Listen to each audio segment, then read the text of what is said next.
Doctor Yunus সাহেব, অন্তর্বর্তীকালীন সরকার, আমাদেরকে এত বোকা ভেবেন না। একটাই অনুরোধ করবো, এত বোকা ভাববেন না আমাদেরকে। আমরা এক শয়তানের বিরুদ্ধে আন্দোলন করলে 16 ছোট শয়তান বদলায় বড় শয়তান বসাবেন। আপনারা শিক্ষা ব্যবস্থায় ধর্ম রিলেটেড বিষয়গুলোকে সাব্যস্ত করার জন্য আপনাদের তত্ত্বাবধায়ক সরকারে একজন ধর্ম উপদেষ্টা আমাদের আলেম সমাজের থেকে প্রতিনিধিত্ব করতেছেন, ডক্টর আফম খালিদ সাহেব। বাংলাদেশের ইসলামপন্থীরা সকলে তার ব্যাপারে একমত, কারো তার ব্যাপারে দ্বিমত নাই। এরকম একজন ইসলামপন্থীদের সর্বজন গ্রহণযোগ্য ব্যক্তি আপনাদের পরিষদে থাকার পরেও আপনারা শিক্ষা কমিশনের ধর্ম বিষয়ক স্কলার যখন নেবেন, আফম খালিদ সাহেবকে জিজ্ঞাসা করেছেন? আপনারা করেন নাই। সবকিছু আপনারা আপনাদের মন মতো করবেন। ইসলাম বিষয়েও আপনারা আলেম সমাজের মতামতের তোয়াক্কা করবেন না। আর এরপরে আমরা গলা ফাটায় চিৎকার করলে বলবেন যে হুজুররা এত চিৎকার করে কেন? এরপরে ছোট শয়তানের বিরুদ্ধে আমরা প্রতিবাদ করলে ওই ছোট শয়তান বদলায় বড় শয়তান বসাবেন। এইভাবে যদি চলতে থাকে তারপরে আমরা আর বড় শয়তানের বিরুদ্ধে বলবো না, বড় শয়তানের যারা নিয়োগ দেয় তাদের বিরুদ্ধে আমরা কথা বলা শুরু করব। মনে রাখবেন, আমরা যদি কথা বলা শুরু করি, বাংলাদেশে আমাদেরকে মোকাবেলা করা এতটা সহজ হবে না। কারণ আমরা যতটা সহজে আল্লাহর দ্বীনের জন্য রক্ত দিতে পারি, আর কেউ এতটা সহজে রক্ত দিতে পারে না। আমরা রক্ত দিয়ে শাপলা চত্বর রঞ্জিত করেছি, আমরা রক্ত দিয়ে হাটহাজারী রঞ্জিত করেছি, আমরা রক্ত দিয়ে শহীদ বাড়িয়ে তৈরি করেছি। টেকনাফ থেকে তেতুলিয়া আমরা যে পরিমাণ রক্ত দিয়েছি, ফ্যাসিবাদের মোকাবেলায় আর কেউ এতটা রক্ত দেয় নাই।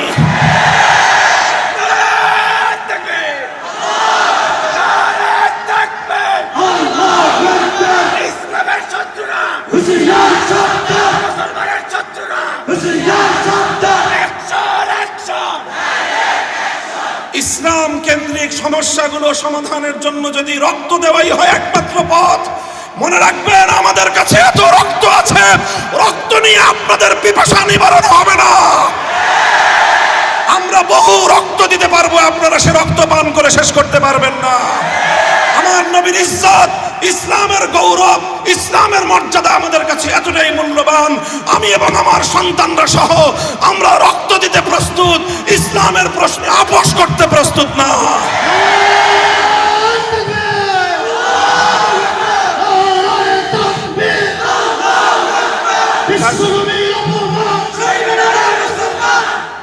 আমাদের খুব বিনীত অনুরোধ থাকবে, নিবেদন থাকবে, শিক্ষা ব্যবস্থা হোক, আইন সংস্কারের ক্ষেত্রে হোক, বিশেষ করে এই দুটো জায়গার কথা আমি উল্লেখ করলাম।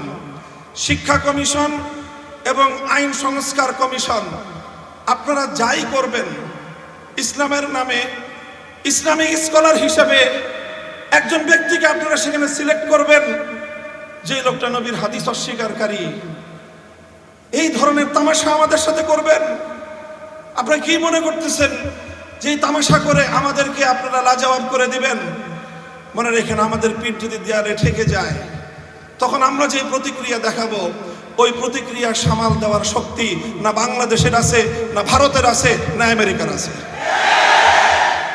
কারণ আমরা জীবন মৃত্যুর পরোয়া করি না যখন আমার নবীর ইজ্জত এবং আমার নবীর আনিত দ্বীন ইসলামের স্বার্থের প্রশ্ন এসে দাঁড়ায়। আবার আপনাদেরকে খুব শান্ত নম্র ভাষায় পরামর্শ দিচ্ছি, ধর্ম রিলেটেড যে কোনো সমস্যাগুলোর সমাধান আপনাদের মন মতো করলে হবে না। আপনাদের মাঝে আমাদের প্রতিনিধি আফম খালিদ হোসেন সাহেব আছেন, ওনার কাছ থেকে প্রত্যেকটি ধর্মীয় বিষয়ে পরামর্শ নিয়ে আলেম সমাজ রয়েছে, হেফাজতে ইসলাম রয়েছে, অন্যান্য ইসলামিক মহলগুলো রয়েছে, তাদের কাছ থেকে জিজ্ঞাসা করেন।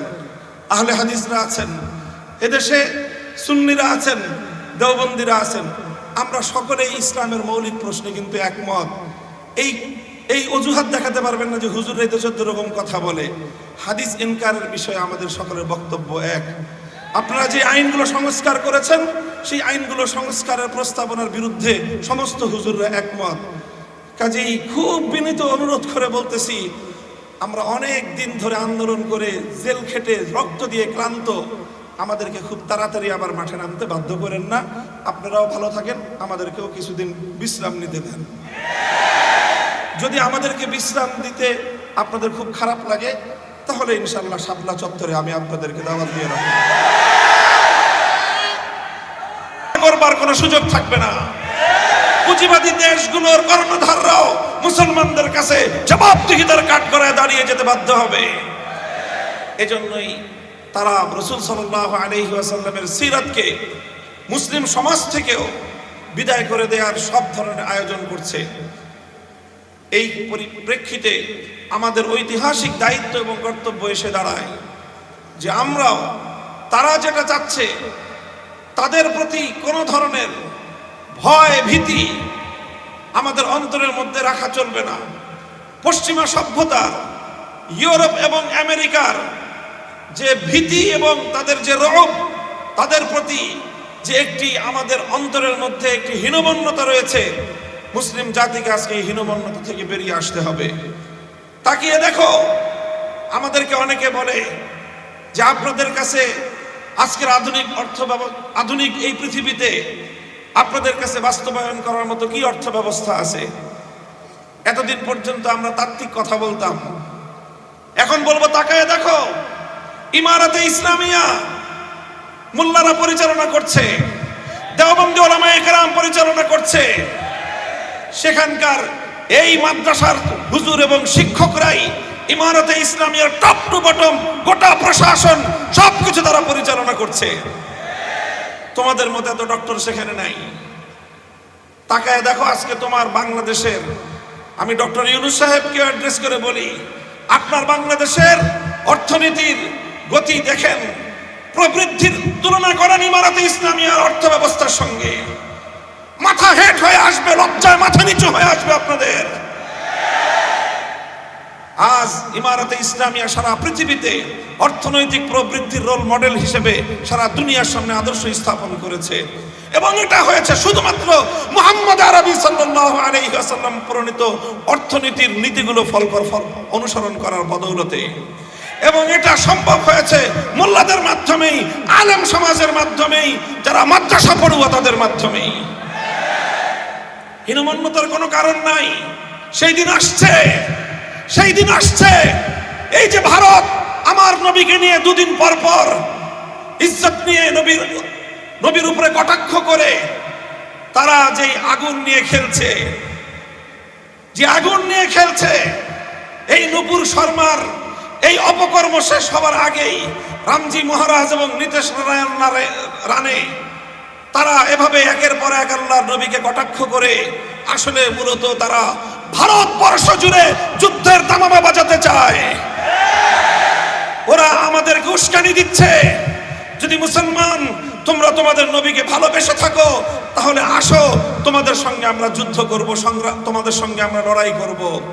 আলহামদুলিল্লাহ, আমাদের স্বাধীন ভারতের বাইরে, ইন্ডিয়ার বাইরের অন্য স্বাধীন মুসলিম দেশগুলোর কথা তো পরে, খোদ ভারতে মুম্বাই অভিমুখে লাখো নবী প্রেমিক জনতার লং মার্চ আজকে গোটা ভারতকে থরথর করে কাঁপিয়ে দিয়েছে।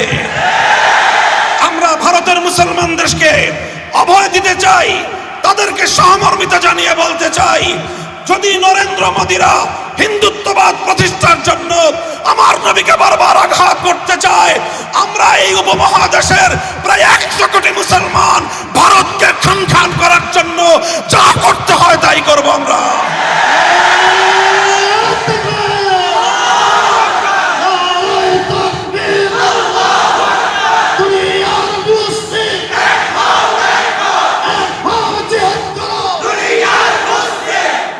আখেরি কথা,